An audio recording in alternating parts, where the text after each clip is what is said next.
Mr. John Singleton.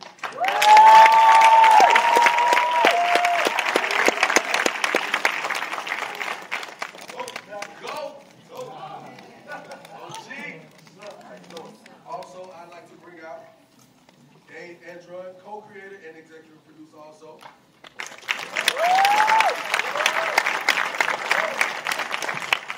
Damson. Wait, is it Damson or Damson? Damn, son. All right. I'd like to bring out Damson Idris. He's the cast. Franklin Saint. What he's known as Franklin Saint in the show. Carter Hudson. And Teddy McDonald. Isaiah John. That's Isaiah John.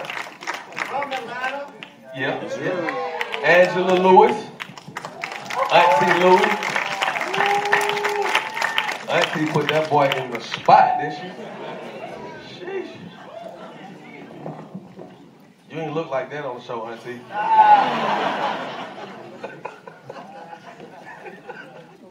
Hey, can y'all please give them a round of applause, please?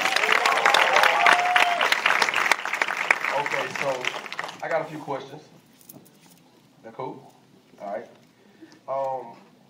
So I'll shoot this to either you, Mr. John Singleton, or Dave. Why did you feel that it was important to tell this story? Like, what compelled you guys to tell this story? Well, because it hadn't been told. I've seen my movies since South Central Standards, but none of the stuff that I've... Oh, excuse me. Can you hear me? It's because it hasn't been told before, and I'm sure y'all seen some of the films I made that are set in South Central Los Angeles.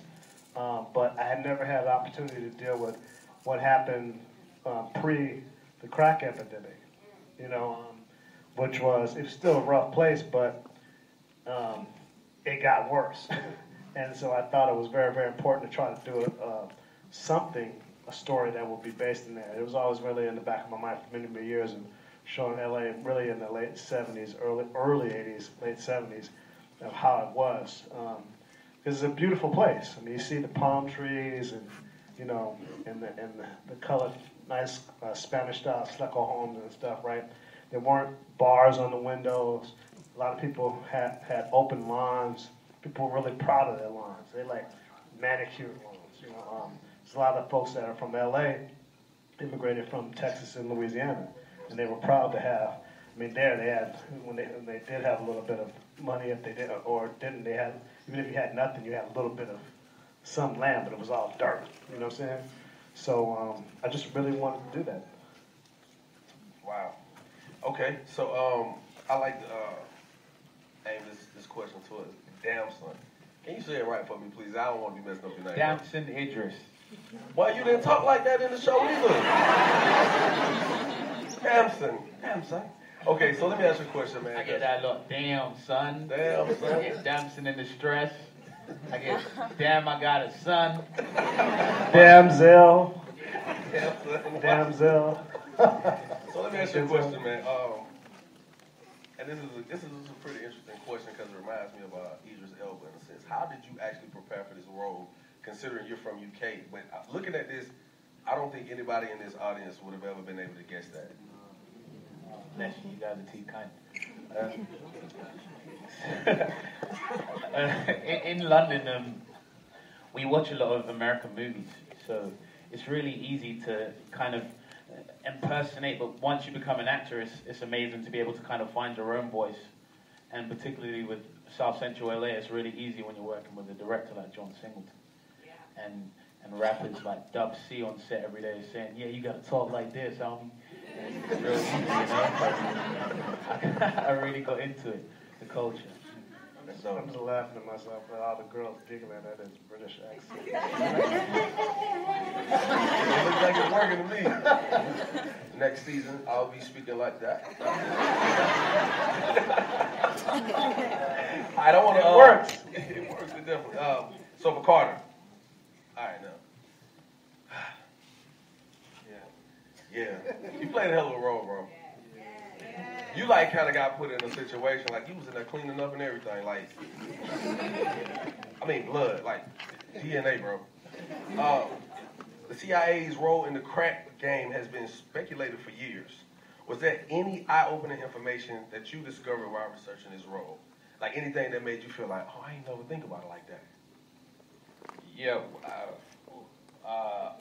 Also, I just was completely ignorant to the history of the way that the drugs were being moved around from South America into the country in this time. I had no idea.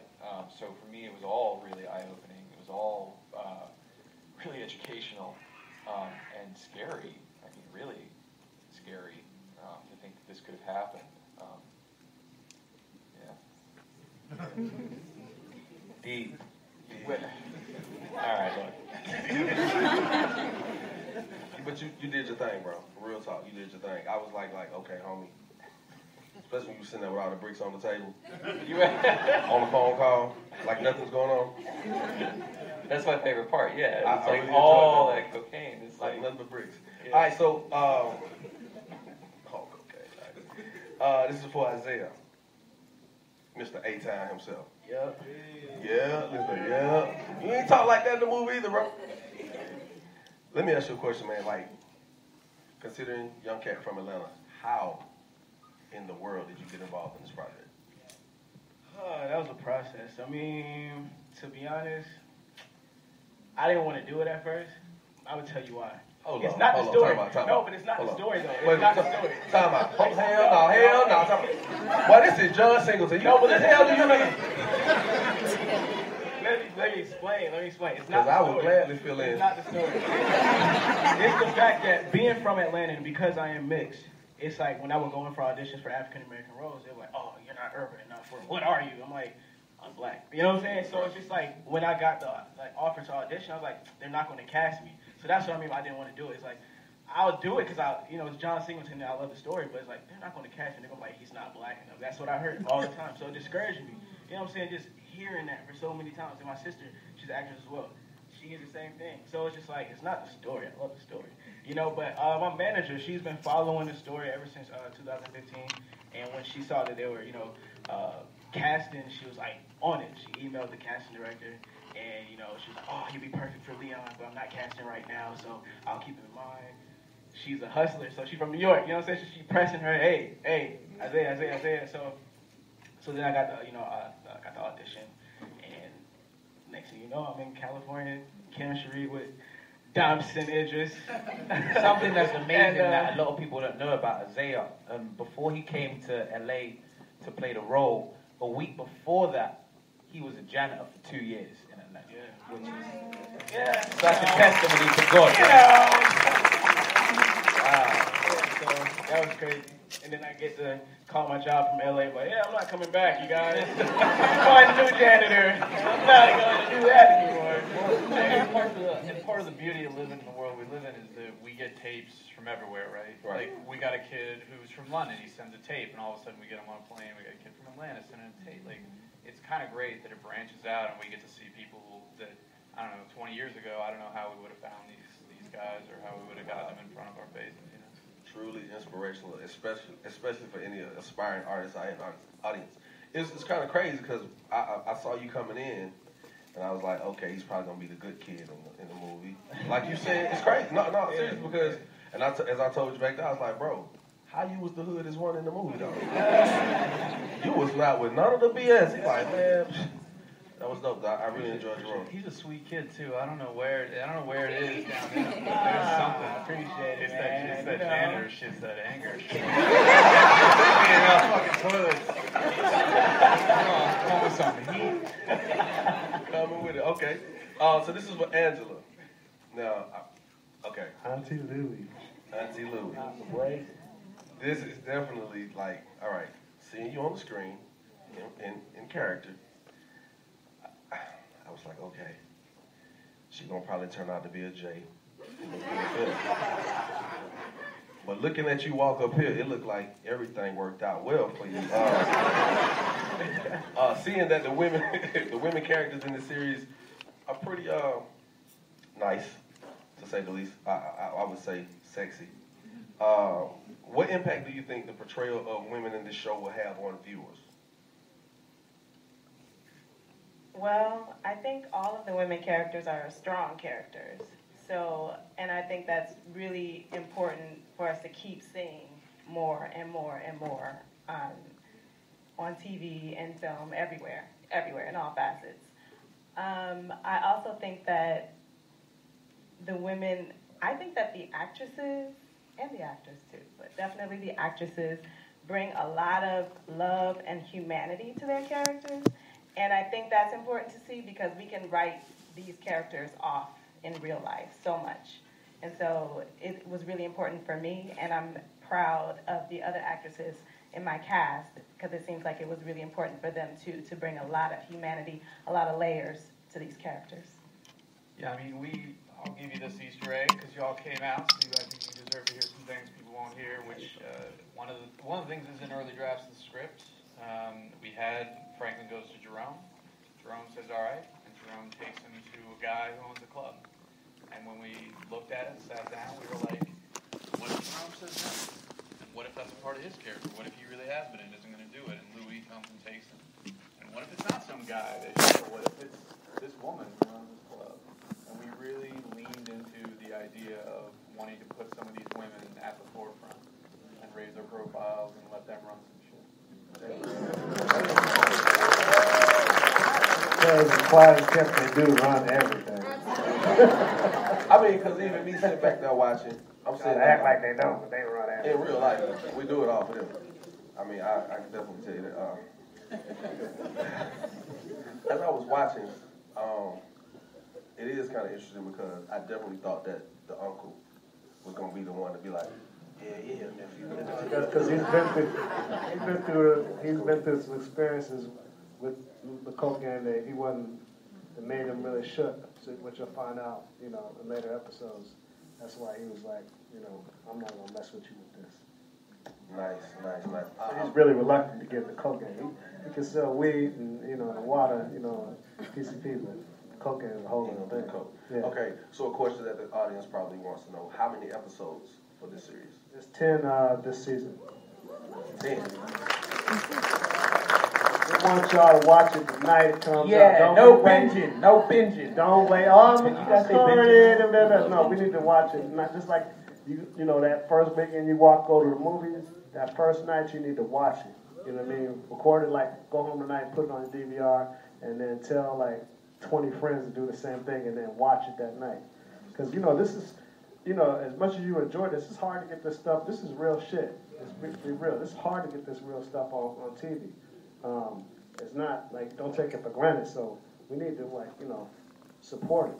Yeah, big shout out to FX, man, for letting us push it. I mean, not like you guys, but we kept, we dropped a couple fucks in there in the pilot. We were like, all right, we'll see when they tell us to stop, and then they didn't say anything. So we dropped a few more in episode 2, and a few more in 3, and by the end of the series, it's free for all. No, it's a trip because pretty awesome. last year with OJ, they were allowed like one. I know. I worked on Justified for 6 years. We couldn't say a fucking thing. Yeah. It's called, in television, it's called standards and practices.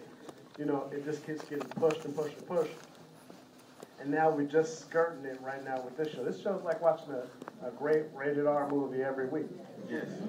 It looks like it too. The look of it feels it's wet. You know what I'm saying? It's like sauced up. All right, so We gotta give a shout out to our directors. These 2 boys from Belgium, actually, Adil and Bilal, who are young men who did this movie. North Africans. By way of Morocco, Belgians, and they did a movie called Black that if y'all haven't seen, it's a few years old. It's fantastic.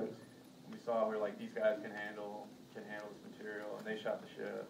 So considering that, me moderating this Q&A, I had some, questions that were prepared.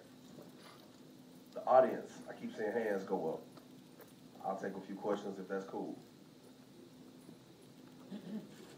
Hey, very, very powerful pilot episode. Congratulations on a good program. My question is for Dave.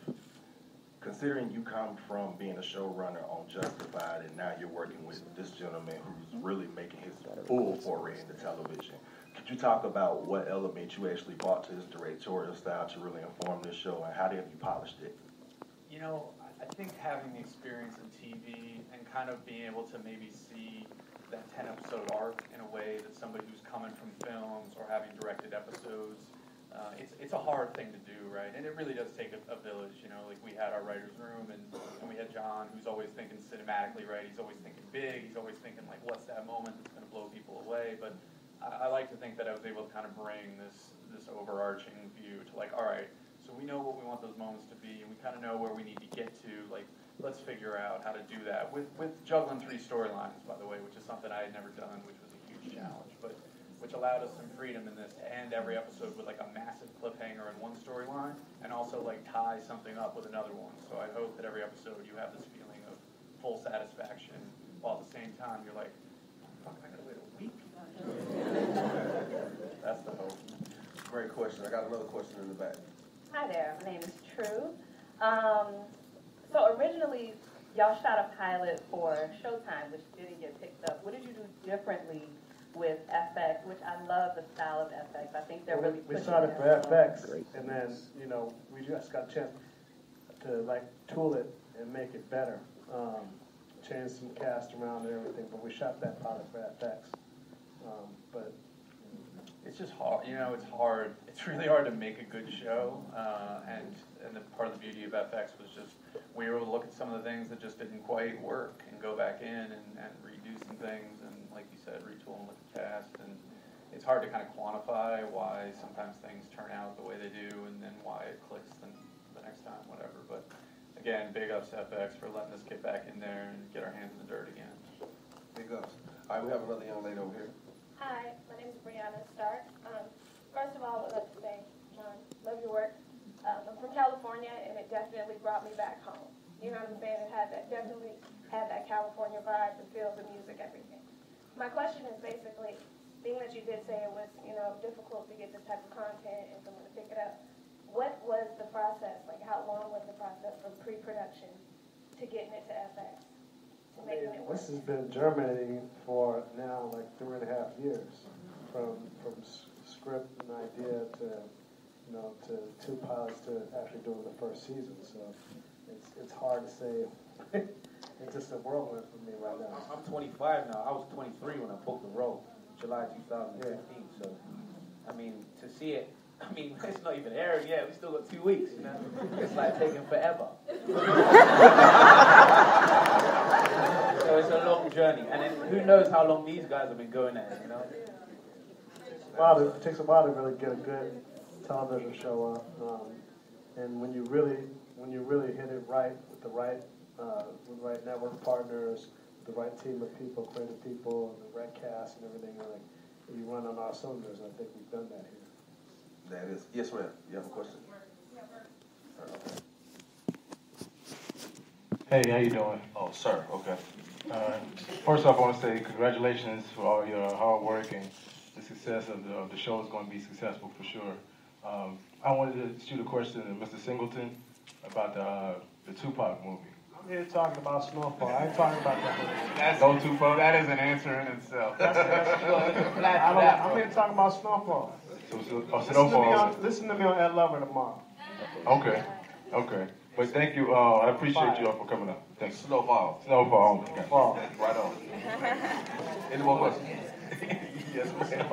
Hey guys, I got 3 parts. One for Angela. Angela, you say aunties everywhere. Everybody wants you to be their auntie. I love that. How did you like dig into her as just like that gutter, go-getter kind of auntie? The second question is for John. You have a history of having a lot of hip hop artists in a lot of your films. Will we see any features? And then thirdly, David, I asked you outside if there was going to be a shocker moment. You nailed it.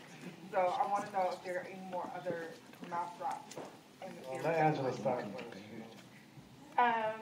Well, I would say that Aunt Louie and Angela come from 2 different places when they're like interacting with people and how they respond to things going on in life. And so it was initially really important for me to figure out how to drop my filters and not necessarily come from this place of love that I try to come from all the time. And it was kind of scary at first. For the fight scene, we rehearsed it a lot because I was so nervous. And they were like, "Come on, like you've been in a fight." And I'm like, "I've never been in a fight." And then I was like, I had to give myself a pep talk, like, "Come on, Ange, like what's going on?" And I was like, "Oh, she just really don't give a fuck right now." So, yeah. That's why you slapped me. How you like how we had her like take her airways off as a commercial break? So take her airways off. You knew it was about to be some problem right there. All right, we got a question from a young lady up top. Hi, good evening, everyone. John, congratulations, great movie. I wanted to also tell you. Can you hear me? Okay. The TV show, okay, not movie. Okay. So I lived in LA. 9 more movies. Movie every week. Okay. All right. So I lived in LA for 20 years, and I want to say everything about LA. I lived there from '86 to '95. And one part of the movie that I'm really excited to see and wait to see the outcome. The London guy, I forget your name. Damn, son. Damn, son. The London guy. Damn, son. Damn, son. Everyone say it at the same time, please. 1, 2, 3. Damn, son. Okay, so one thing that I'm curious to know in the film, Damn Son, your mom was doing... TV show. TV show, all right. Not on a roll right now, baby. I like it. Okay. Let me finish. So your mom was doing drugs at some point. I can't wait to see what that relationship is going to turn into because I want to know eventually... Get high. She'll get high. Let's smoke weed. I mean... Right. So my question is, what I really wanted to know is she going to eventually start finding out about you doing... passing the drugs, and is she going to become You got to watch the show. I got to watch You got to watch the movie. She's trying to get the whole scene. about to reveal nothing yet. You gotta trying to circle back get the for whole 1 second and say season. there is actually a huge, great cameo later in the season by a hip hop guy, and there will be some every week that you'll be like, God damn.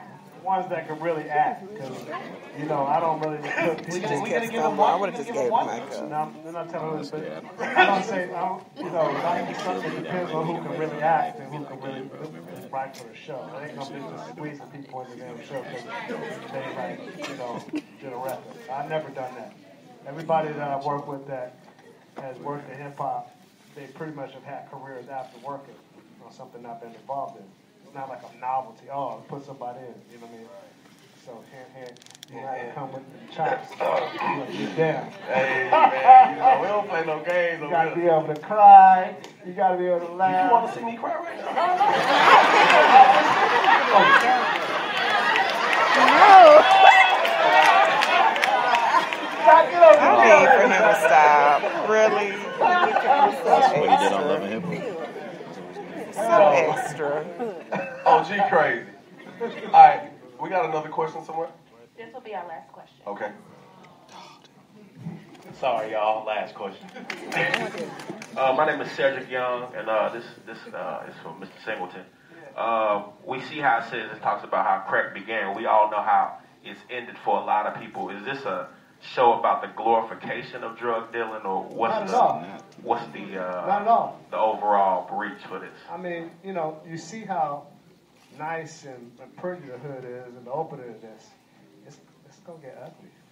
That's what, you know, we have to start. You have to start somewhere to get somewhere. You have to start somewhere to make it really, really emotional to see where it's gonna get. So I don't think I've ever really glorified the whole drug culture in my thing to make people like, oh my God, I want to go out and be a drug dealer right now. I saw this movie. Let me go do this. You know what I mean? Like, no, that's not what we're doing. But at the same time, we're not making something that's like so downtrodden that's like, oh my God, you know, I don't want to turn this on. You're gonna want to watch this thing every week because you're gonna be into what the lives of these characters cross culturally, what they're going through with this whole trade. You know what I'm saying? And that's what I think makes our show differently from anything else that anybody has ever done. I mean, as much as I love The Wire, which is a classic, you know, it was beautiful. It's like one of the best shows ever. It was hard to watch, especially people who had lived in Baltimore, because they had lived it so much they had been traumatized for it. But with this show, if you're from LA or you know West Coast pop culture in a way, you're watching it and it's like, wow, like, you know, you're curious as to what's going to happen. You know, there's all kinds of different. There's humor, there's drama, there's pathos, there's profundity, and that's what we're giving you every week with this. It's, you know, it's interesting. Yeah, I mean, the canon of drug stories is there's a ride, there is a wish fulfillment element to it, there is the ride, and they never end well. They don't end well. And this will not be different. I just want to make a comment, Brother Singleton. And it's also kind of, you know, don't totally quote us, but kind of ghetto Game of Thrones. You never know who's going to die. I don't want to get, you know. So, you know. Okay. What was that? Sound like he had something to say. No? What's up, brother? Okay. Okay. Well, on behalf of FX and the series Snowfall, I'd like to say thank you to each and every last one of the bodies that are in these seats. I'd like to say, like to give a round of applause for Mr. John Singleton, Dave Jackson Idris, Carter Hudson, Isaiah John, and the lovely Miss Angela Lewis. IG, tweet out everything about Snowfall as you go out right now, and also pouring on the DPRs. Tell everybody to watch the show. Hashtag Snowfall FX, ladies and gentlemen. Let's go before they Thank you. kill us.